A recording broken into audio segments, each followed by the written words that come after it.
کون سا غریب ہے جو مسجد ننگے پاؤں جاتا ہو؟ لوگوں نے تو 3 قسم کی چپلیں رکھی ہوئی ہیں، ایک مسجد جانے کی علیحدہ ہے، گھر پہننے کی علیحدہ ہے، شادی بیاہ پہ جانے کی چپل علیحدہ ہے۔ حضرت عمر فاروق رضی اللہ تعالیٰ عنہ نکلے عید کا خطبہ دینے کے لیے، تو بیوی سے کہنے لگے جوتا، اس نے کہا صاحب اتنی دفعہ ٹوٹا ہے اب گانٹھا نہیں جا سکتا، اتنی دفعہ ٹوٹا ہے کہ اب دوبارہ پیمند نہیں لگ سکتے۔ تو حضرت عمر کہنے لگے چل کوئی حرج نہیں، بغیر جوتے کے ننگے پیر ہی چلتے ہیں، کوئی حرج نہیں۔ تو کہنے لگے لوگ کیا کہیں گے؟ فرمایا چپ کر، لوگ جس دن عمر نے یہ دیکھ لیا نا لوگ اس کے بارے میں کیا کہتے ہیں، اس دن عمر نہیں رہے گا۔ تو کہا پھر آپ کا نظریہ کیا ہے؟ فرمایا میرا نظریہ یہ ہے کہ رب رسول میرے بارے میں کیا کہتے ہیں، لوگوں کا کیا ہے؟ لوگ کل کسی کے بارے میں کچھ کہتے ہیں اور پرسوں کچھ کہتے ہیں، میرا نظریہ یہ ہے کہ رب رسول میرے بارے میں ننگے پیر عمر جا رہے ہیں۔ کون جی؟ میں بڑا ماڑا۔ اچھا جناب، کیا غربت ہے؟ 10 قسم کے جوڑے لٹکے ہوئے ہیں کمرے میں، اور پہننے کی فرصت نہیں، سویرے کیا پہننا ہے، شام کیا پہننا ہے، 15 سوٹ کٹھے استری ہو کے لانڈری والا بھیج رہا ہے، اور تو غریب ہے، تو بہت بڑا غریب ہے۔ اس لیے کہ غربت پیسوں کی وجہ سے نہیں ہوتی، غربت تو دل کی ہوتی ہے۔ تو واقعی بڑا غریب ہے اور تو غریب ہی رہے گا۔ امیر تو عمر فاروق تھے جو ننگے پاؤں چلے گئے عید کی نماز پڑھانے، تو رستے میں جو ملا کہنے لگا عمر جوتا تو پہن لو۔ فرمایا تمہیں عمر کا جوتا نہ پہننے کا نقص تو نظر آیا ہے، کوئی حرج نہیں، اگر عمر کو کبھی بتانا ہوا تو وہ والا نقص بتانا جو عمر کی سیرت میں پیدا ہو، کردار میں پیدا ہو، وہ والا نقص بتانا، یہ چھوڑو جوتے آتے جاتے رہتے۔ ننگے پاؤں گئے، پاؤں دھوئے، نماز پڑھائی، لوٹ آئے۔ او بھائی یہاں تو ہمارا بناؤ سنگار اترنا، جتنی توجہ کپڑوں کی طرف ہے اتنی توجہ کبھی ہماری علم کی طرف ہوتی نا، جتنا ذوق شوق ہمارا بناؤ سنگار کی جانب ہے، اتنا بناؤ سنگار کبھی ہمارا اخلاقیات کی جانب ہوتا تو معاملات بڑی حد تک سنورے ہوئے ہوتے۔ حضرت سیدنا فاروق اعظم رضی اللہ تعالی اپنی زندگی کو ترتیب دیا، ایک دن بھی خلافت نہیں مانگی اللہ سے۔ حضرت عوف بن مالک اشجعی ایک صحابی ہیں، حضرت عوف بن مالک رضی اللہ تعالیٰ عنہ فرماتے ہیں کہ جناب ابو بکر صدیق کا زمانہ تھا تو میں نے خواب دیکھا، میں نے خواب میں جناب عمر کو دیکھا، اور میں نے دیکھا کہ کوئی کہنے والا کہہ رہا ہے کہ عمر وہ ہے کہ اللہ کے رستے میں کوئی اسے جتنا مرضی برا بھلا کہے یہ پرواہ نہیں کرتا۔ کس کے رستے میں؟ بولے سارے۔ اس کا مطلب ہے اللہ کے رستے میں لوگ برا بھلا بھی، قرآن مجید نے کہا وَلَا يَخَافُونَ لَوْمَةَ لَائِمٍ، کچھ لوگ ایسے ہیں جو برا بھلا کہنے والوں کی پرواہ نہیں کرتے۔ آپ یقین کریں اگر پرواہ شروع ہو جائے نا تو دین کا کام ختم ہو جائے، نہ کوئی تقریر کرے، نہ کوئی تدریس کرے، نہ کوئی پیری مریدی کرے، ختم ہو جائے اگر باتوں کی پرواہ ہو۔ لیکن وہ پرواہ، حضرت عوف بن مالک اشجعی کہتے ہیں میں نے خواب میں دیکھا کہ عمر وہ ہے جو کسی کی پرواہ، اور دوسری بات میں نے یہ دیکھی کہ عمر خلیفہ بنے گا، اور تیسری بات میں نے خواب میں یہ دیکھی کہ عمر شہید بھی کیا جائے گا، عمر شہید بھی ہوگا۔ یہ میں نے 3 باتیں خواب میں دیکھی۔ فرماتے ہیں میں نے آ کے خواب حضرت ابو بکر صدیق کو سنائی، وہ خلیفہ تھے، وہ کہنے لگے ٹھہر جا، میں عمر کو بلاتا ہوں، اس کے سامنے دوبارہ سنانا، اس کے سامنے۔ فرماتے ہیں میں نے بلایا حضرت عمر فاروق کو، آ کے بیٹھے، خواب شروع ہوا۔ کہا ایک بات تو میں نے یہ دیکھی کہ آپ ملامت کرنے والے کی پرواہ نہیں کرتے، دوسرا آپ خلیفہ بنے گے۔ جناب عمر کہنے لگے چپ کر، ابو بکر کے سامنے ہی کہہ رہا ہے، چپ کر، خلیفہ کے سامنے ہی کہہ رہا ہے۔ تو حضرت ابو بکر صدیق کہنے لگے عمر اسے کہنے دو، مجھے لگتا ہے رب کی رضا یہی ہے کہ میرے بعد اگر مصطفیٰ کا منبر ملے تو عمر کو ہی ملے، اسے کہنے دو۔ یار یہاں تو لوگ ڈینگے مارتے ہیں، یہاں تو لوگ دعوے کرتے ہیں میرے سامنے فلانے کو بھی بٹھاؤ، فلانے کو بھی بٹھاؤ، اس کو کیا پتا، اس کو کیا پتا، یہ تو بڑکے مارنے کا دور ہے۔ حضرت عمر رضی اللہ تعالیٰ عنہ کو تیسری بات کہی، حضرت عوف بن مالک نے کہا آپ شہید کیے جائیں گے، میں نے خواب دیکھی ہے۔ نیک لوگوں کے خواب بڑی حد تک سچے ہوتے ہیں۔ کہا میں نے خواب دیکھی ہے۔ تو حضرت عمر کہنے لگے شہید تو دلیر لوگ ہوتے ہیں، شہید تو دلیر، جسے سارا زمانہ دلیر کہہ رہا ہے وہ اپنے بارے میں کیا کہہ رہے ہیں؟ کہتے ہیں شہید تو بتلے، میں تو کاہل سا آدمی ہوں، سست آدمی ہوں، میں تو اتنا کام ہی نہیں کرتا، تو یہ خواب تو نے جو دیکھا ہے نا پھر سے دیکھنا۔ تو ابو بکر صدیق فرمانے لگے عاجزی نہ کر، انکساری نہ کر، تو جو کہہ رہا ہے ٹھیک کہہ رہا ہے، لیکن مجھے سن کے شکر بھی ہوا ہے اور افسوس بھی ہوا ہے۔ افسوس اس بات کا کہ تیرے جیسا بتلے عظیم چلا جائے گا، اور شکر اس بات کا کہ رب تجھے زندگی بھی اعزاز والی دے گا، اور شہادت کی موت دے کے اللہ تجھے موت بھی عزت والی عطا فرمائے گا۔ اللہ موت بھی تجھے عزت والی دے گا، تجھے کاہلوں جیسی موت اللہ۔ حضرت فاروق اعظم رضی اللہ، او بھائی یہاں تو اس زمانے کا سب سے بڑا مسئلہ پروٹوکول ہے۔ لوگوں پتہ ہوتا ہے کامل پیر ہے، کامل مرشد ہے، لوگ نہیں جاتے۔ میں کسی کا مرید ہو جاؤں، میرا پروٹوکول کدھر گیا؟ پتہ ہوتا ہے یہ کامل استاد ہے، میں اس کے پاس بیٹھوں گا تو میری تربیت کرے گا، لیکن لوگ شاگرد نہیں بنتے۔ میں کدھر گئی؟ یہ جو پروٹوکول کی مصیبت ہے نا، اس نے بڑے بڑے لوگ زیرو کر دیے، بڑے بڑے لوگ۔ اور یہ مت سمجھے کہ آپ کا وزیر اعظم پروٹوکول لیتا ہے یا آپ کا صدر پروٹوکول، وزراء، ایسی کوئی بات نہیں۔ ہم چھوٹے طبقے سے لے کر بڑے سارے پروٹوکول کے قائل ہیں۔ ہمارا تو داماد بھی کہتا ہے کہ مجھے پوچھا نہیں میں تمہارے گھر کیوں آؤں۔ ہمارا تو بھائی ہر شخص اعلان کرتا ہے پروٹوکول کا، فلانے نے عزت نہیں دی تو واپس آ جاؤ، فلانے نے سلوٹ نہیں کیا تو واپس آ جاؤ۔ لوگ جہاں سلوٹ کرنا چاہیے وہاں بھی سلوٹ کرانے کے قائل ہیں۔ پر حضرت عمر رضی اللہ تعالی، حضرت عمر کی سادگی اور پھر جناب عمر کی عاجزی، جب انسان اپنے اوپر سوار کر لیتا ہے نا، سوار کر لیتا ہے، میں بدکار پرانا خادم، کسے در ملی نٹ ہوئی، تے واصف یار نے نظر جو کی تھی تے واصف ہی ہو۔ میں اکثر سوچتا ہوں حضور نے جہاں بھی کہا نا، فرمایا میرے بعد نبی ہوتے تو خطاب کے بیٹے عمر ہوتے۔ حضور نے فرمایا عمر جس رستے سے جاتا ہے شیطان وہ رستہ بدل جاتا ہے۔ نبی پاک صلی اللہ علیہ وسلم نے فرمایا میرا عمر وہ ہے کہ اس کی زبان پر حق جاری ہے۔ حضور علیہ السلام نے فرمایا 950 سال حضرت جبریل میرے عمر کی شان بیان کریں تو ان کی عظمت ختم نہیں ہوتی۔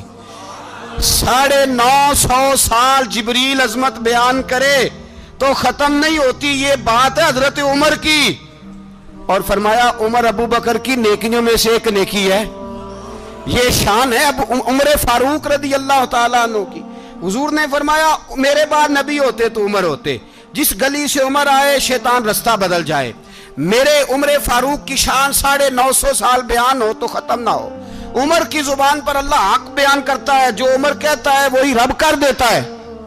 حضور ساری زندگی فضیلتیں بیان کرتے رہے، عمر جواب میں کیا کہتے ہیں؟ کوئی بتائے نا کہ یہ والی حدیثیں کبھی عمر نے بھی روایت کی ہوں کہ حضور نے میرے بارے میں یہ کہا ہے۔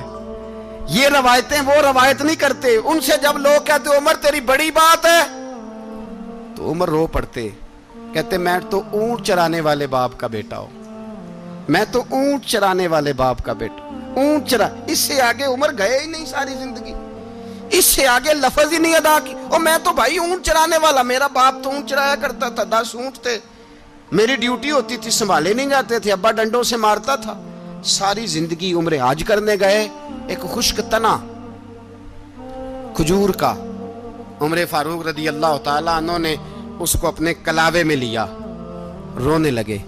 لوگوں نے کہا عمر کیا ہوا؟ فرمانے لگے یہاں میں اونٹ چرایا کرتا تھا، یہاں میں اونٹ چراتا تھا، 10 اونٹ سنبھالے نہیں جاتے تھے۔ دیکھو رسول اللہ کی شان، آج ساری امت چلانے کا طریقہ عطا فرما دیا ہے، ساری نظریے سے پیار۔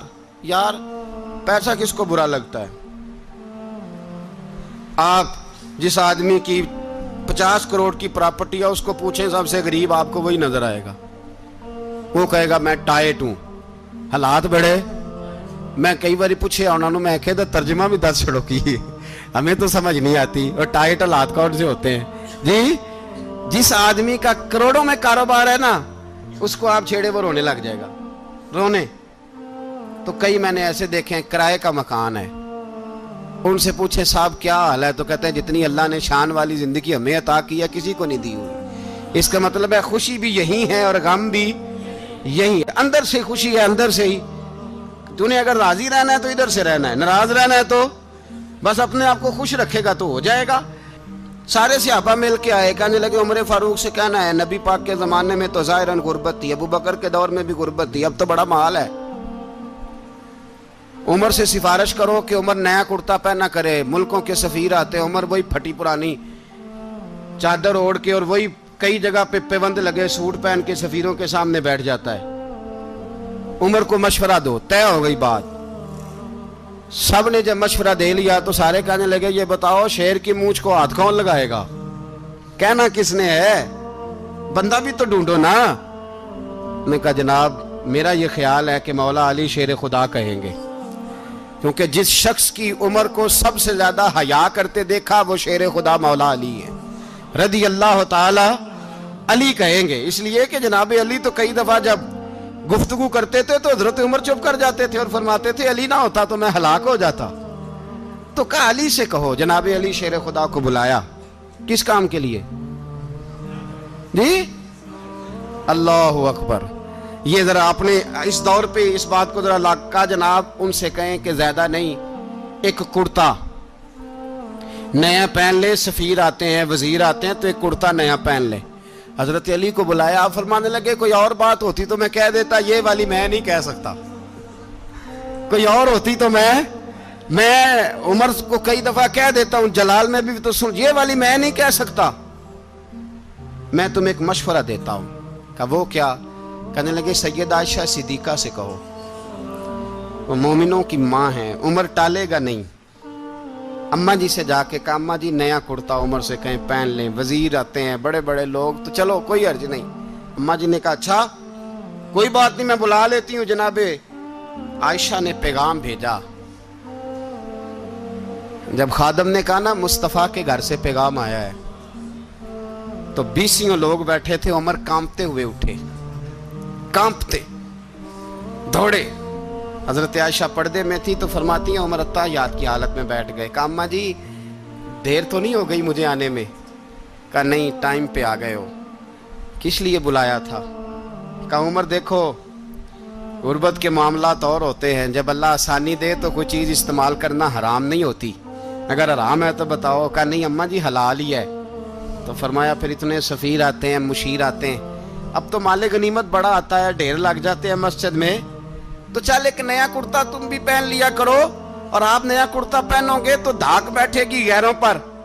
تو صحابہ کا مشورہ ہے کہ آپ نیا لباس پہنے۔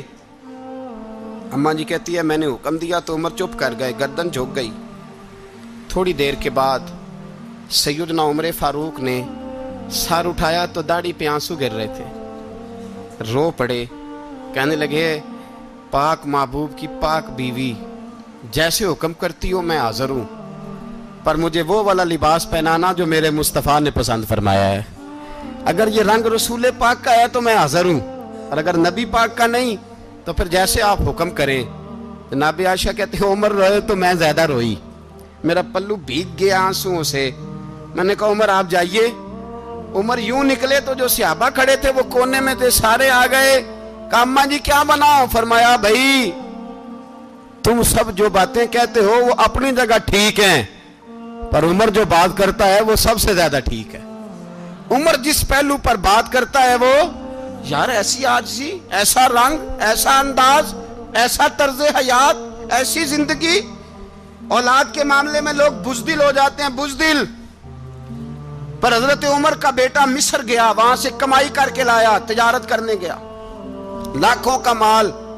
کون سا باپ ہے دنیا میں جس کا بیٹا باہر سے پیسے لے کے آئے تو ابا تفصیل پوچھے کہ بیٹا کہاں سے کمائے، کہاں سے لایا، کتنے ملے، کیوں آئے؟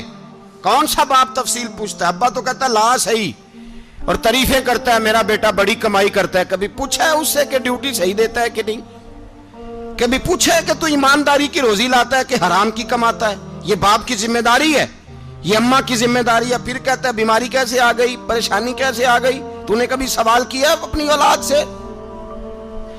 حضرت عمر فاروق رضی اللہ تعالیٰ عنہ کا بیٹا مصر سے پیسے کما کے لایا تو جناب عمر نے بلایا، فرمایا بیٹے اتنی تو تیرے پاس راس ہی نہیں تھی، تھوڑے سے تو پیسے لے کے گیا تھا، اتنی کمائی کیسے ہو گئی؟ اتنے تو پیسے نہیں تھے صاحب، کہاں سے کمائی لائے؟ اس نے کہا ابا جی وہ جو میرے چچا ہے نا مصر کے گورنر، آپ کے دوست، انہوں نے میری مدد کی ہے. فرمایا جتنے لوگ گئے تھے سب کی ہے مدد اس نے؟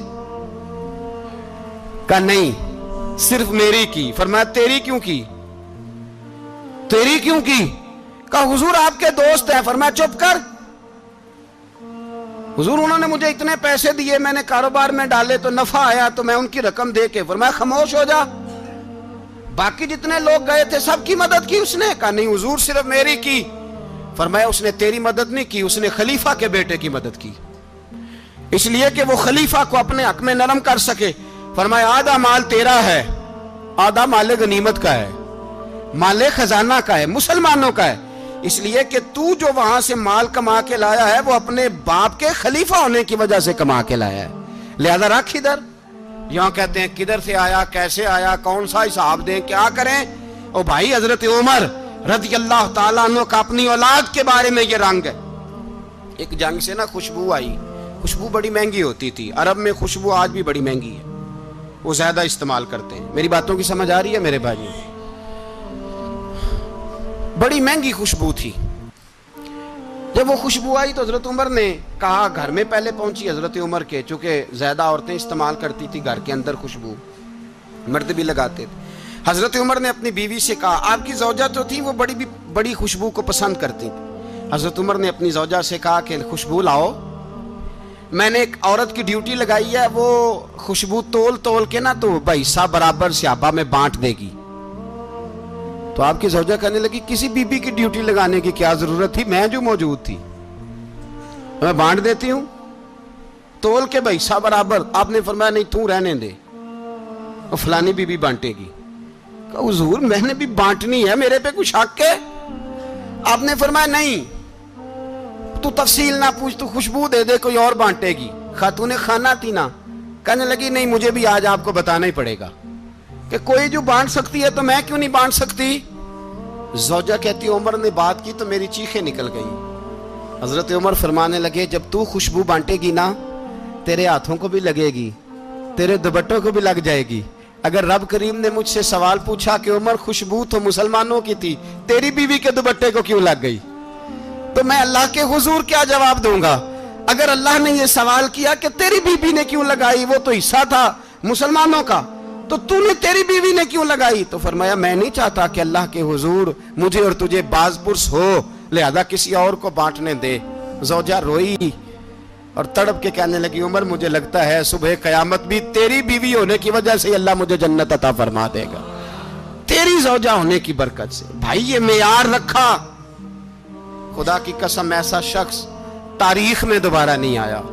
اتنا بڑا آدمی, اتنا بڑا شخص, اتنا بڑا آدمی, اور پھر رنگ یہ ہے کہ عمر 22 لاکھ مربع میل کا حکمران, 22 لاکھ, اور کھجور کے درخت کے نیچے مٹی کا ڈھیلا لے کے سو گئے ہیں, پرواہ کوئی نہیں, کوئی مسئلہ ہی نہیں.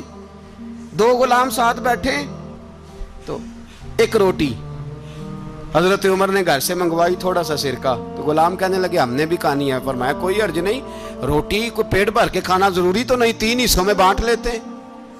ایک آدمی آیا ہوا تھا مصر کا رہنے والا ملنے کے لیے, اس نے پوچھا عمر کدھر ہیں, تو کہا وہ ادھر جاؤ مسجد میں بیٹھے ہوں گے. اور واپس آیا تو کہنے لگا وہاں تو 3 غلام بیٹھے ہیں, ایک روٹی بانٹ کے کھا رہے ہیں, لگتا ہے کئی دنوں سے روٹی نہیں ملی. کہا 3 غلام تو کوئی نہیں, وہاں 2 ہی تھے, تیسرے تو امیر المومنین تھے. اس نے کہا نہیں 3 غلام ہیں, کپڑے بھی ایک طرح کے پہنے ہوئے, بلکہ 2 کے تو پھر صحیح ہیں, تیسرے کے تو زیادہ ماڑے ہیں. کپڑے بھی ایک طرح کے, کھانا پینا بھی ایک طرح کا, اور ان کا نشست برخاست بھی ایک طرح کی ہے, لہذا کوئی فرق نہیں. حضرت ابو ہریرہ کہتے ہیں میں لے کے آیا, اور جناب عمر کو جب میں نے کچی زمین میں تامت سمیٹ بیٹھے دیکھا تو میں رو پڑا. میں نے اس مصر سے آنے والے کو کہا تو اس کے جلوے دیکھ, اگر اس کی ذات میں اتنا حسن ہے تو محمد عربی کا مقام کیا ہوگا. یہ مقام غور ہے, مقام غور.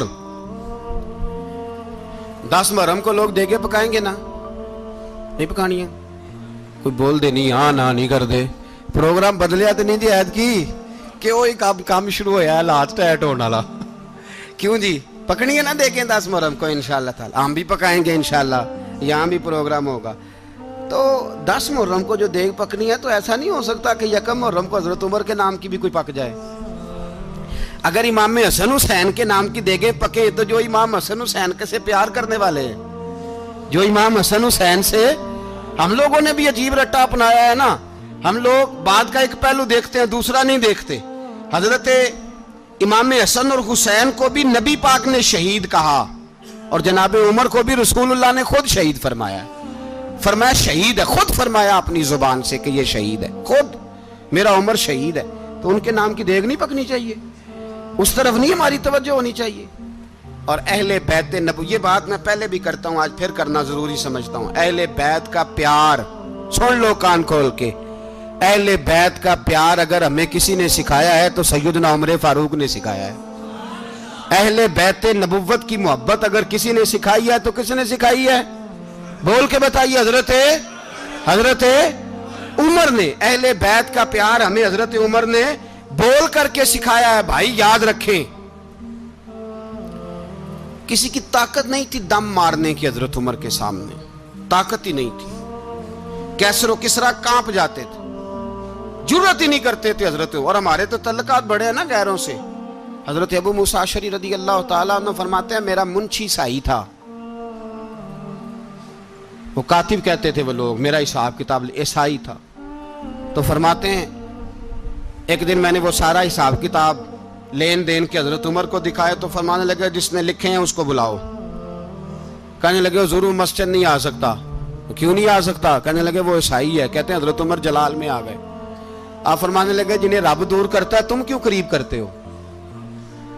جنہیں اللہ دور کرتا ہے۔ فرمایا تم غیروں کو اگر عہدے دو گے تو اپنوں کا کیا بنے گا؟ اگر تم غیروں کو عہدے دو گے تو اپنوں کا، یہ سوچ ہے جو آج برما کے مسلمانوں کے لیے بھی ضروری ہے۔ کہا اگر تم غیروں کو عہدے دو گے تو اپنوں کا۔ ہم نے غیروں کو عہدے دیے تو دیکھا نا اپنے کس طرح کاٹے جا رہے ہیں۔ غیروں کو جو عہدے دے دیے، یرانے سارے غیروں سے، روز دعویٰ ہوتا ہے چین ہمارا سجن ہے، چین ہمارا دوست ہے۔ او بھائی دوست ہے تو اس سے کہو نا کہ برما تو تمہاری ایک چھوٹی سی ریاست ہے، چین کے بغیر تو وہ سانس بھی نہیں لے سکتا، اس کو کہو نا اس حکومت پہ دباؤ ڈالے۔ لیکن ہم لوگوں نے غیروں کو عہدے دیے تو اپنے پس گئے۔ حضرت عمر کہتے تھے ذمی کا ہم ادب کریں گے، ذمی کافر کا ہم، ایسا کافر جو مسلمان ریاست کو قبول کرے، بدامنی نہ پھیلائے۔ ایک آدمی کو آپ نے دیکھا آنکھوں سے نابینا ہے اور بھیک مانگ رہا ہے، تو حضرت عمر کو نظر آ گیا، فرمایا کون ہو؟ اس نے کہا میں یہودی ہوں۔ فرمایا بھیک کیوں مانگتے ہو؟ کہا جب تک تندرست تھا مسلمانوں کو جزیہ دیتا تھا، بوڑھا ہو گیا ہوں کیا کروں؟ حضرت عمر نے گھوڑے کی پشت پہ بٹھایا، کافر کو گھوڑے کی پشت پہ بٹھایا اور بٹھا کے مدینے لائے۔ حضرت علی شیر خدا وزیر خزانہ تھے، فرمایا علی اس کا وظیفہ جاری کرو۔ کہا یہ کون ہے؟ فرمایا یہ یہودی ہے لیکن یہ ہمیں جزیہ دیتا رہا، بوڑھا ہو گیا بیچارہ، بھیک مانگنے پہ مجبور ہے، ہماری حکومت کے اندر رہتا ہے، اس کا پورا وظیفہ جتنا خرچہ اتنا وظیفہ لگاؤ۔ حضرت علی کہتے ہیں میں وظیفہ لگا رہا تھا اور وہ میرے نبی کا کلمہ پڑھ رہا تھا، وہ رسول اللہ کا کلمہ پڑھ رہا تھا۔ یہ مزاج، یہ نہیں کہ کافر۔ حضرت عمر نے گورنروں کو خط لکھے تھے کہ زبردستی کسی کو مسلمان نہیں کرنا، جہاں ان کی عبادت گاہیں بنی ہو گرانی نہیں، کوئی مندر کوئی گرجا ضائع نہیں کرنا۔ اسلام سب کو جینے کا موقع دیتا ہے، پر بے ایمانو ظالمو بدذاتو تمہیں یہ کہتا ہے کہ ہم تمہیں جینے کا موقع دیتے، تم بھی مسلمانوں کو جینے کا موقع دو۔ یہ جہاں بستے ہیں جہاں رہتے ہیں انہیں وہاں جینے کا موقع دو، انہیں بھی اللہ اکبر کہنے کا موقع دو، انہیں بھی قرآن پڑھنے کا موقع دو، انہیں بھی رسول اللہ پر درود پڑھنے کا موقع دو۔ ہمارے ملک میں عیسائی اپنی مرضی سے کھلے عام تبلیغ کرتے ہیں، یہاں تو چینل چلائے ہیں عیسائیوں نے۔ کسی مذہبی جماعت نے کبھی جلوس نکالا ہے کہ عیسائیوں کا چینل بند کرو؟ بولے نکلا ہے کہ نہیں نکلا؟ کتنے ظلم کی بات ہے۔ ہم جب غیر کو اتنا تحفظ دیتے ہیں، اتنا تحفظ دیتے ہیں، ہم نے دیکھا ہے، مجھے بیسیوں لوگوں نے عید پہ ٹیلی فون کیے کہ عیسائیوں کو قربانی کا گوشت دے لیں، مجبور ہیں جی، دروازے پہ آ گئے ہیں، ہمارے کام کاج کرتے ہیں۔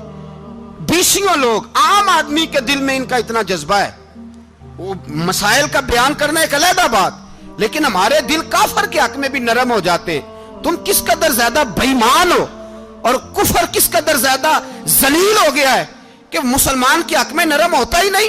اور اس سے بڑے ذلیل وہ ہیں جو ان ذلیلوں کے سپورٹر ہیں، وہ کسی عرب ملک کے حکمران ہو یا کسی اور جگہ کے، وہ بڑے ذلیل ہیں جو ان ذلیلوں کے سپورٹر ہیں، جو برما کی بچیوں کے قتل پر اپنی حکومتیں چمکا رہے ہیں،